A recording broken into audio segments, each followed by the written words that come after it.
한 사람의 진 면목을 보려면 기분이 안 좋은 때를 살펴야 한다. 기분이 좋은 날은 어려운 일이 별로 없다. 후배의 실수도 너그럽게 이해하고 5살 아들의 질문 폭격에도 온 성의를 다해 대답해 줄 수 있다. 안 하던 선행까지 기꺼이 하게 되는 날이다. 그러나 기분이 안 좋을 때는 어떤가? 모든 게 어렵다. 다른 사람에게 살짝 웃으며 인사하는 것조차 고난도 미션이다. 물론 그 어려운 일을 해내는 사람도 있긴 있다. 기분을 겉으로 드러내지 않고 언제나 같은 온도를 보여주는 사람들 말이다. 하지만 대부분은 자기 안의 감정을 통제하는데 실패한다. 감정 관리를 배우는 것은 자신의 필요를 충족시키는 법을 배우는 것이다. 나는 무엇을 기대하고 상대방이 어떻게 해주길 원하는가를 정확하게 인지하는 방법이다. 당신은 따뜻한 위로를 원할 수도 있고 상대방이 함께 책임을 나눠주길 원할 수도 있다. 또 누군가가 당신의 감정을 알아주기만을 간절히 바라는 것일 수도 있다. 이처럼 정확한 방향성과 올바른 방법을 파악해야 감정으로 인해 힘들어지지 않을 수 있다. 이제 당신이 자신의 감정의 근원을 찾아가고 부정적인 감정을 제대로 소화할 수 있게 도와주고자 한다. 기분에 끌려다니지 않고 싶은 사람이든 남의 감정에 상처받고 싶지 않은 사람이든 감정의 노예로 살아가는 인생에 이미 지친 사람이든 이 책을 읽게 된 것을 환영한다. 부디 이 책이 자신의 감정에 휘둘리지 않는 삶의 첫걸음이 되기를 바란다. 레몬 심리. 안녕하세요. 조이북 카페의 조이입니다. 기분에 따라 행동하다 보면 손해보는 당신을 위한 심리 수업. 기분이 태도가 되지 않게 라는 책을 가져왔습니다. 레몬 심리 지음 박영란 옮김 5장 나쁜 감정으로부터 나를 지키는 연습. 지나치게 깊이 생각하지 않아야 나를 지킨다. 불안감. 회사의 마케팅 담당자인 D는 최근 고민이 생겼다. 몇 년까지만 해도 튼튼한 회사였는데 최근 들어 업계 경쟁이 심해짐에 따라 회사 사정이 갈수록 나빠졌다. 업무량이 늘지는 않았지만 업무 스트레스가 심해져서 점점 예민해지고 잠도 제대로 잘 수 없었다. 좀처럼 업무에 집중을 할 수가 없어서 얼마간 일을 쉬어야 했다.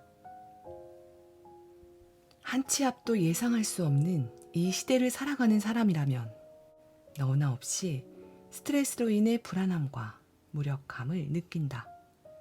예컨대 고등학생이 되면 좋은 대학교에 갈 수 있을지 고민하고 대학생이 되면 대학원 진학과 취업 사이에서 갈등한다. 취직을 하고 나서는 남보다 뒤처지는 것 같아서 불안해하다가 중년이 돼서 살만하다 싶어지면 또다시 은퇴 후의 인생을 고민한다. 이렇게 우리는 거의 평생 동안을 불안해하고 초조해한다. 가끔은 왜 이렇게 살아야 하는지 도무지 이해가 안 된다. 정말 이렇게 평생 불안해야 한다고? 너무 걱정하지 마라. 불안함을 느끼는 건 당신만이 아니다. 불안함은 대개 너무 많은 생각에서 비롯된다. 벌어지지 않은 미래의 일들을 머릿속으로 그리는 버릇을 버리고 당장 눈앞에 닥친 일을 하자. 할 수 있는 일은 잘 해내고 할 수 없는 일은 시간에 맡겨도 된다. 이를 위해서는 해야 할 일을 작게 세분화하여 하나하나 천천히 진행하는 것이 좋다. 어떤 일에 도전하고 있다면 너무 많이 생각하지 말고 그냥 하자. 그러면 생각보다 불안하지 않다는 걸 금세 깨달을 것이다. 당신이 생각해야 하는 것은 당신이 해내야 하는 일이지 아직 일어나지 않은 불확실한 상황이 아니다. 우리는 내일에 대한 불안함에 빠져 있는 것이 아니라 현재 자신에게 주어진 일에 귀중한 시간을 쏟아야 한다. 우리는 내일이 아닌 오늘을 살고 있다. 사람 사는 일상은 다 비슷비슷하다. 침대에 누워 스마트폰을 보면서 대학교를 졸업하면 어떻게 먹고 살아야 할지 불안해만 할 뿐 공부를 하지도 않고 이력서를 쓰거나 채용 박람회를 기웃거리지도 않는다. 직장인이라고 다를까? 인스타그램으로 보는 잘난 사람들을 부러워하면서 나는 언제 연봉이 오르나 걱정만 하고 있다. 일을 더 잘 해내기 위해 고민하거나 자신의 몸값을 높이는데 시간을 쓰지 않는다. 이들의 문제는 생각 그 자체에 있다. 무언가를 해야 한다는 생각은 가득하지만 실행에 옮기지는 않는다. 딱히 별일도 없는데 불안할 때 그 이유를 찾아보면 하고 싶거나 해야 할 일을 전혀 시작하지 못하고 있는 경우가 많다.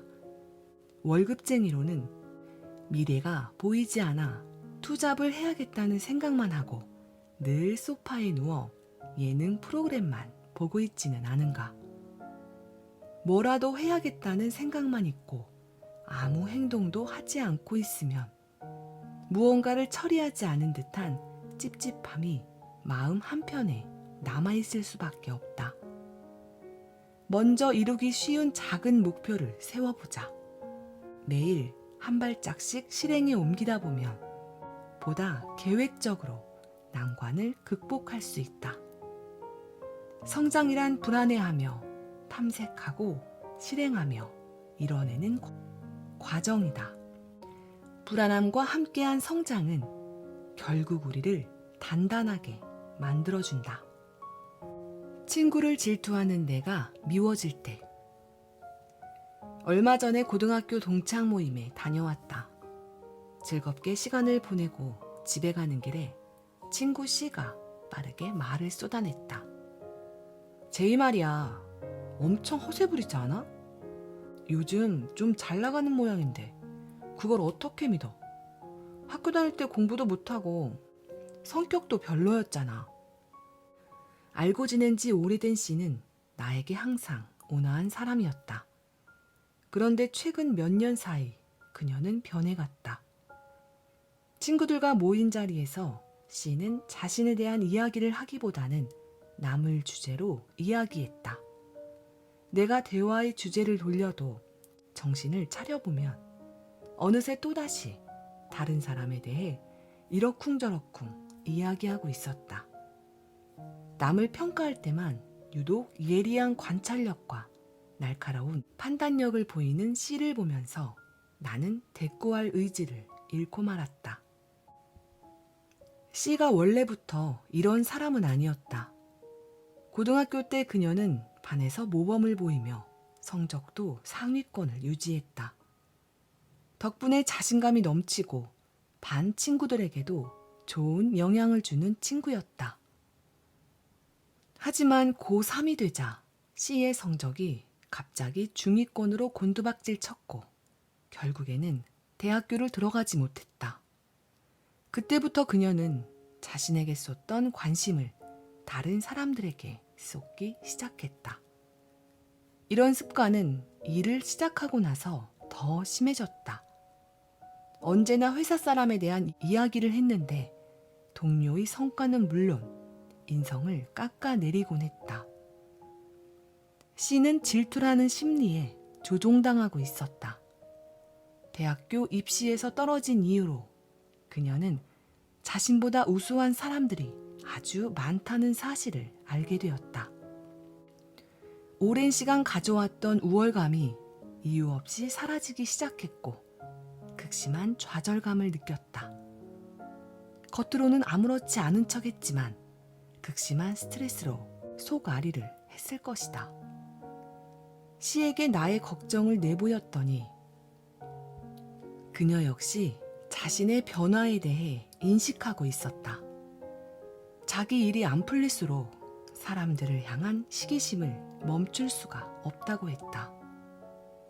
시간이 흐르면서 이런 부정적인 감정은 눈덩이처럼 점점 불어나 이제는 남이 잘 나가는 모습을 보면 너무 힘들다고도 했다. C가 말한 것처럼 그녀는 몇 년간 스트레스를 심하게 받았다. 부정적인 감정이 누적되다 보니 스스로 자랑스럽게 여기던 평온한 자신의 모습은 어디론가 사라지고 없었다. 남의 행복을 지켜보는 것은 여간 힘든 일이 아니다. 질투하는 감정이라도 들면 엄청난 에너지를 소비하게 된다.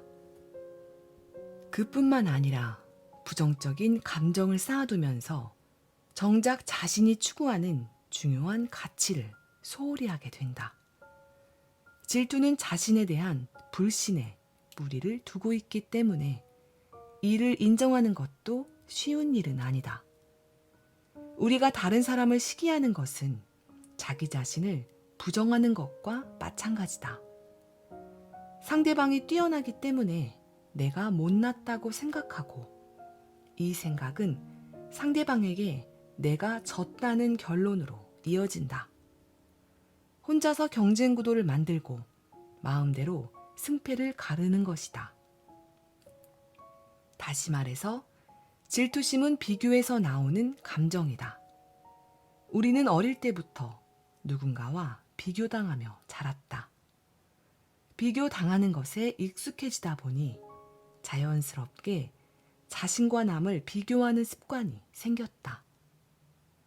남과 나를 비교하는 태도는 우리를 앞으로 나아가게 하는 동기부여가 되기도 하지만 끊임없이 이어지면 마음을 황폐하게 만든다. 사실 더 확실한 동기부여 방법은 다른 사람과의 비교가 아니라 자기 자신과의 비교에서 이루어진다. 만약 비교를 통해 동기부여를 하고 싶다면 다른 사람이 아닌 자기 자신을 비교하자. 오늘의 자신이 어제의 자신보다 발전했다면 그것 또한 큰 희열이 된다. 삶의 무게중심을 남에게서 자신으로 옮겨오면 불필요한 질투의 에너지를 덜 쓰게 될 것이다. 후회를 인생의 무기로 바꾸는 기술. 왜 우리는 무엇을 잃어버리거나 어떤 일을 겪어야 비로소 소중한 것을 깨닫게 될까? 내가 후회라는 감정에 대해 생각해보게 된 계기는 학창시절의 할아버지를 잃을 뻔한 경험이다. 방학을 해서 집에 오랜만에 내려갔을 때였다. 평소 나를 아껴주던 할아버지가 암에 걸렸다는 소식을 전해 들었다. 평소 무척이나 건강하셨기 때문에 그 소식을 듣는 순간 하늘이 무너져 내리는 것 같았다. 그리고 나서 괴롭힌 감정은 엄청난 후회였다.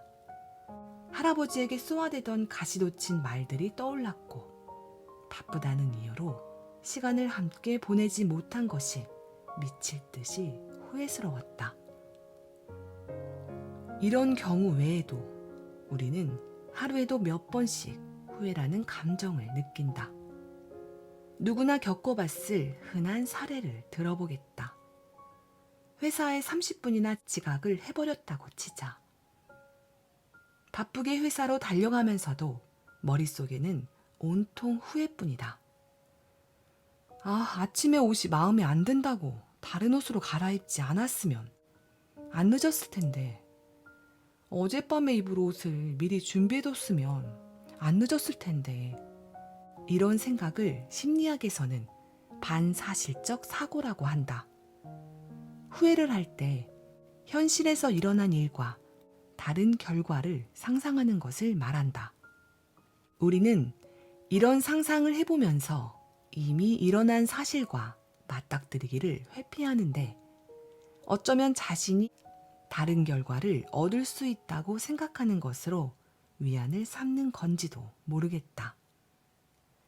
현실과 가상의 차이가 매우 크면 상대적으로 나쁜 쪽이 종종 더 부각된다. 가상은 대개 아름다운 방향으로 나아가기 때문에 현실의 비극을 훨씬 두드러지게 한다. 이로 인해 우리는 후회의 늪에 빠져 스스로 벗어날 수 없게 된다. 뭔가를 하면 좋았을 텐데, 혹은 하지 않았으면 좋았을 텐데, 라는 느낌은 썩 유쾌하지 않다. 어떻게 하면 후회의 고통에서 벗어날 수 있을까? 첫째, 또 다른 결과를 생각하라. 반사실적 사고는 나의 형편없는 현실과 가상이 불러온 탄탄대로 사이의 격차를 점점 더 벌어지게 만든다. 그러므로 우리는 애초에 공평하지 않은 이 두 가지를 서로 비교하지 않아야 한다. 그 대신 또 다른 가능성이 가져오는 결과, 즉 가상의 나쁜 점들을 고려해야 후회하는 마음이 조금씩 작아진다. 둘째, 후회의 힘을 긍정적으로 활용하라. 후회는 부정적인 감정이지만 긍정적인 역할을 하기도 한다. 지금의 이 아쉬운 감정은 나를 성장시키고 내가 더 나은 선택을 할 수 있게 하는 계기가 된다. 변화와 행동에 동기를 부여하는 힘이 되어주는 것이다. 셋째, 후회라는 변수를 고려하라. 이것은 후회를 하기 전에 선행되어야 하는 것이다. 인간은 반드시 먼저 생각하고 행동해야 한다. 이 일을 하고 난 후에 우리가 후회할 수도 있을 거라는 생각을 한 번쯤은 해보는 것이 좋다. 특히 중요한 일을 결정할 때에는 후회라는 요인을 항상 함께 고려하라. 어떤 일을 하면 잠깐 후회할 수 있지만 하지 않으면 평생 동안 후회하게 된다. 후회의 가능성을 멀리까지 내다보고 결정하자. 사람은 화를 낼 때 진짜 모습을 드러낸다. 결혼과 가족생활 영역에 세계적 권위를 가진 상담가 게리 체프먼은 인간 관계에서의 분노를 다스리기 위해서는 5가지 단계를 거쳐야 한다고 말한다. 첫째, 화가 났다는 사실을 정확히 인식한다. 스스로 알아차리기가 쉽지 않을 수 있지만 자신이 화가 났다는 사실을 인지하는 것이 중요하다. 그래, 나 지금 화났어 라고 말하는 순간 화와 내가 분리된다. 그러면 욱하는 분노는 어느 정도 가라앉는다. 둘째, 분노에 휘둘리지 말고 행동을 통제한다. 분노라는 감정을 컨트롤할 수 있는 사람은 극히 드물다. 사람들이 분노를 컨트롤하는 방법은 극단적인 양상을 보이는데 하나는 말이나 몸으로 화를 내뱉는 것이고 다른 하나는 문제를 회피하고 동굴 속으로 들어가는 것이다. 이 2가지 방법은 모두 위험하다. 이런 극단적인 상황을 피하기 위해서는 분노를 느끼면 먼저 진정할 필요가 있음을 인지하고 어떤 행동도 하지 않는 것이 좋다. 냉정하게 생각하고 난 뒤에 다시 대응을 해도 늦지 않다. 셋째, 분노를 일으킨 근본적인 원인을 찾는다. 우리는 뭉뚱그려 분노라고 생각하지만 근본적인 원인은 항상 따로 있다. 만약 당신의 지인이 친분을 이용해 좋은 기회를 잡았다고 치자. 당신은 지인이 정당한 노력을 하지 않은 것에 화가 났다고 생각하지만 마음의 깊은 곳을 따라가 보면 당신은 질투심 때문에 화가 난 것이다. 처음에는 무조건 상대방 때문에 화가 났다고 생각하겠지만 문제는 자신에게 있을 수도 있다. 넷째, 선택 가능한 방안을 분석한다. 스스로 생각하는 해결 방법을 모두 적은 다음 혼자 천천히 소리내어 읽어보자. 일반적으로 우리에게는 두 가지 선택 사항이 주어진다. 하나는 깊은 애정으로 상대방의 잘못을 정확하게 지적하는 것이다. 다른 하나는 더 이상 이 일에 대해 따지지 않고 아예 상관하지 않는 것이다. 당신이 화내지 않고는 도저히 넘어갈 수 없는 일의 경계를 미리 잘 고민해 두어야 한다. 그 경계를 넘어서지 않았다면 화를 내지 말고 바로 용서하는 연습을 하자. 용서하는 것도 결코 쉬운 일이 아니다. 우리 모두가 용서해야 한다는 걸 알고 있지만 모든 사람이 용서하는 방법에 대해 알고 있는 것은 아니다. 다섯째, 건설적인 조치를 취한다. 상대방과 논쟁하기를 선택했다면 부드러운 분위기를 조성하고 상대방이 어떤 이야기를 하는지 경청해야 한다. 이때 괜히 자신의 거침없는 말로 화를 당하지 않도록 하자. 편안한 마음과 온화한 태도는 당신의 품격을 결정한다. 도저히 화를 누그러뜨릴 수 없다면 화를 내다가 상대와의 관계가 어떻게 악화되었는지를 떠올려 보자. 심각한 결과를 초래했던 기억이 있다면 서로 화를 돋우는 일을 꺼리게 되고 쉽게 이성을 잃지 않을 수 있다. 누구든지 분노가 치밀어 오를 때 그의 진짜 모습을 알 수 있다. 그렇다고 모든 사람과 일에 절대 분노하지 말라는 말도 아니고 항상 마음이 평온하다고 해서 교양이 있는 것도 아니다. 제대로 화내고 분노를 잘 처리하면 오히려 상대방과 관계가 더 깊어지기도 하고 분노는 하나의 에너지가 되어 나의 발전을 위한 동력이 되기도 한다. 즐겁고 행복한 척 연기하고 있는 당신에게 가끔씩 사람들과의 모든 만남이 혐오스럽게 느껴진다. 강박관념에 사로잡혀 자꾸만 세상이 싫어진다. 나 자신조차 낯설게 느껴지고 세상의 높은 담벼락에 가로막혀 있는 것 같다. 전 세계 사람들에게 웃음을 주던 희극인 찰리 채플린이 한 말이다.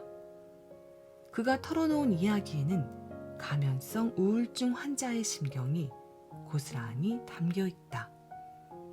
전형적인 우울증 환자와 달리 가면성 우울증 환자는 겉으로는 매우 밝고 긍정적이며 어두운 그늘을 절대 보이지 않는다. 친구들 사이에서도 인기가 많은 편이고 유머러스하고 정이 많으며 남을 즐겁게 해주는 재주도 있다. 가면성 우울증을 겪는 사람은 대부분 위장의 달인이 되었기 때문에 가까운 사람들조차도 이상한 점을 눈치채기가 쉽지 않다.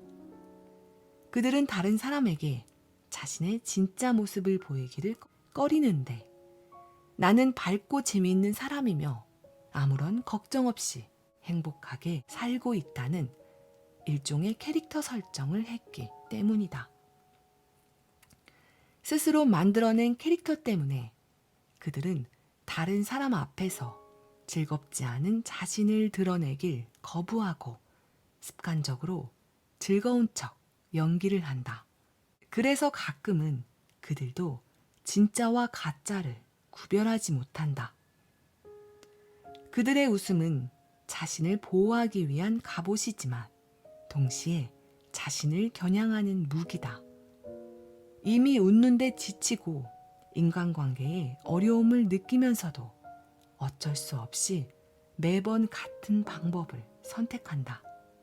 우울하다는 건 나약하다는 의미잖아. 다른 사람이 내가 우울증이란 걸 알면 날 어떻게 보겠어. 절대 내가 우울하다는 걸 들키고 싶지 않아. 그나마 웃고 있어야 날 좋아해 줄 거야. 웃지도 않는 나를 좋아할 사람은 아무도 없어. 이 세상에 날 진정으로 이해해주는 사람은 아무도 없어. 하다못해 하소연할 사람도 없다고. 그들은 진짜 모습을 감춰야만 사람들의 관심을 받을 수 있다고 생각한다. 그들에게는 과거에 누군가에게 마음을 열었다가 무시당했거나 상처를 받았던 경험이 있을 확률이 높다. 사실 그런 경험은 누구에게나 있는 흔한 일이지만 가면성 증후군을 겪는 이들은 그 일을 제대로 처리하지 못한 경우다. 마음의 빗장이 걸어버린 그때부터 그들은 불안이나 고통 같은 부정적인 감정은 따로 돌보지 않아도 알아서 사라질 거라고 생각한다. 차라리 친구의 비밀 상담소가 될지언정 자신의 속마음은 조금도 털어놓지 않는다. 털어놓고 싶지만 친구에게 부담이 될까 선뜻 시도하지 못한다. 나는 마음을 주로 물에 비유한다. 흐르는 물은 때로는 맑고 투명하고 때로는 탁하고 더럽다. 사람의 마음도 끊임없이 변화를 거듭한다. 자꾸 자신을 억누른다면 흐르는 물을 댐으로 막아 저수지를 만드는 것과 마찬가지다. 감정이 들어올 수는 있으나 나갈 수는 없다. 조금씩 수위가 높아진 우울한 감정이 넘치기 시작했다면 댐은 언젠가 무너지고 말 것이다. 편안하게 이야기를 나눌 수 있는 사람을 찾아봐야 한다.